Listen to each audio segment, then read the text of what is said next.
in the dressing room, I think Levi will play some minutes for the under-21s tomorrow, which is fantastic for him. When you have a long-term injury, such as the extent of Levi's injury, you need a long rehab period. And I want to make sure that he's 100% right in terms of his match fitness before we consider him for selection for our first team. Yeah, Trevor trained today, not quite fully, modified, and we'll make a decision on him, but he's very, very close. Reece is a little bit further away. Thank you. I know it's been a tough run for you lately, and at the moment you sit 4 points off those Champions League spots heading into this game. Are you feeling the pressure of this one as a must-win game in terms of that mission to finish in the top 5? Yeah, I think as the season goes on, the less games you have left, the more important the games become. We have to take advantage of this moment. We're running out of time. We need to show that initiative on Saturday evening, and we need to play on the front foot, and we need to make up those points, which is still definitely possible. And given the recent difficulties, I suppose perhaps it's not surprising that some of the fans are maybe feeling a little disheartened. This weekend there is a planned protest ahead of this game by a fan group. Can you understand that feeling of disgruntlement at the moment? Yeah, you talk in terms of the process. You're talking about the last few results, or you're talking about? Yeah, to be honest, every supporter has their viewpoint. Every supporter wants their club to do well and to win games of football. Our job, my job with the team is to produce those results in the long term. So I respect any fans' points of view, but that's not my focus. My focus is on winning the game on Saturday. And the game, of course, is up against Mike Carrick and Manchester United, who I know faced off before against, of course, in the Championship. How well do you know him, and what have you made of his progress so far in the Premier League?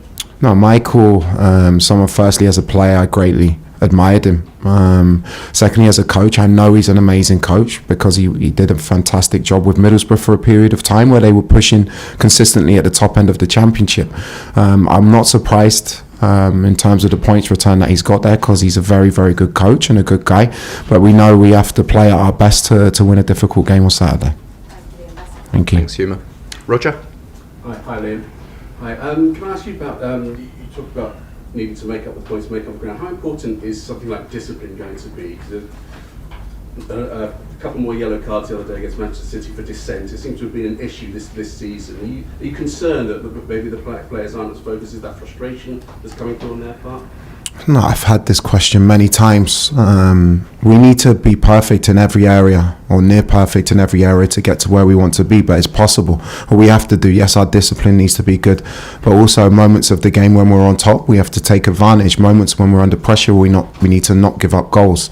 So it's an all-round thing that we need to improve, and I need to help that process. So it's not just discipline.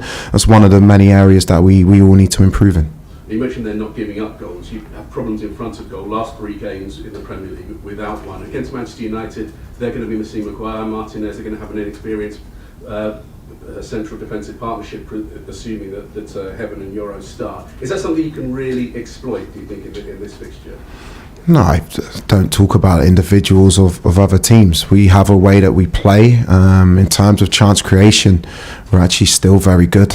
We're still very good in terms of chance creation. We just haven't taken those moments, like I've just said in the previous question. We need to be more clinical. We need to be more ruthless in both boxes and not give up chances from our own doing. And if you do that, you give yourself a chance to win a game of football. You say you don't want to talk about individuals, but would you accept that United perhaps that's an area where they might be weaker? No, that's not for me to speak. I don't speak about other teams. I have respect for other teams, and we all work in exactly the same way and the same process that we do for every team we play. You're competing with United, obviously, for those Champions League spots. A lot of people suggested because United went out of the Cups early, they weren't in Europe, that it would be to their advantage to have fewer games. Your players obviously been playing all the way since last summer. Do you see it that way? It's become to this crucial stage of the season now in terms of fatigue and so on, that they might have the upper hand? No, I think you try to build your squad the best you can to challenge for the competitions you're in. Obviously, having clear weeks to work with your team as a coach, it makes things easier to get your point of view across, to get your process across, to get your rest period. But now I don't want to talk about any excuses or anything that could be seen as the upper hand. We need to win this game, and we need to play on the front foot with energy, and if we do that, we'll give ourselves a really good chance to win the game. Thanks, Roger. John? Hi, Liam. How are you coping with this situation at the moment? This must be surely the toughest run you've been through, isn't it, as a manager? Yeah, I think obviously we're not in a good place in terms of the results. It's a brilliant challenge in terms of myself, in terms of my energy, what I give the team, and what more about what we do together. We've had a lot of really strong conversations as a group. We've had some very, very good training sessions. And I think in this moment you find out about yourself, you find out about your group, and you actually just have to stay focused on the process, which is the here, the day in, day out. How difficult is it to keep the group together and keep the group united during a run like this, and the noise that surrounds it as well? The noise is not anything that you can control. What you can control are your group in terms of our spirit, which I don't think's ever been in question. I don't think there's been a lack of effort, especially the game against Manchester City. We're playing against